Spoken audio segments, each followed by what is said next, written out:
Even though we went through this in class and talked a little bit about the different steps, sometimes, I'm a little bit strange. I like to do things in a little bit more of a catchy way that kind of makes things stick a little bit better.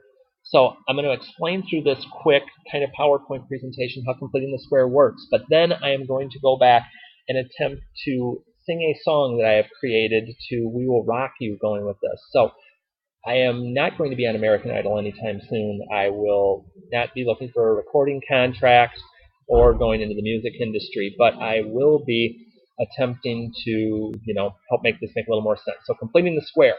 If I want to complete the square and I have an x squared term that has a coefficient in front, I need to get that to a coefficient of 1. So I have to divide everything by 2 in this case first, which gets me to this. Okay?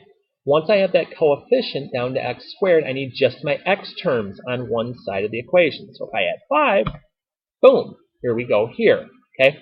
My b value, which we talked about during the lesson, in this case would be 4. It's the number in front of x. I need that for the next part because now I take that b value, I have it, I divide it by 2, and then I square it.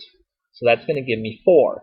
That 4 I add to both sides of the equation because that allows me, you notice at the bottom, if I factor the left side, 2 and 2 multiply to 4, and they also add to 4. And it'll always end up being a perfect square binomial there. And then 5 plus 4 is 9.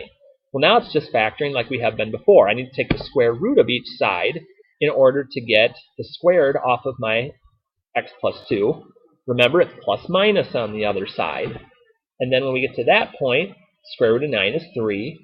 My radical is now gone, and I can split this up and solve it. And sometimes it'll come out clean like this. Most of the time, you'll still have a radical.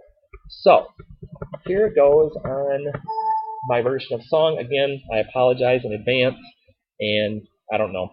Have fun, laugh, enjoy it. So here we go. Can't seem to factor it, that's okay. Do I need to divide? That's all terms, hey. X's alone. Need to find b to complete the square, that's all I need. Have b, square half b, add it here, add it there. Have b, square half b, add it here, add it there. Now take the square root plus minus is key. Now solve for x. That was easy, you see. Congratulations, you survived it. Again, words by me. Song taken from Queen's We Will Rock You. There will be copies of this in class available too. Autographs, I'll think about it. Have a good evening.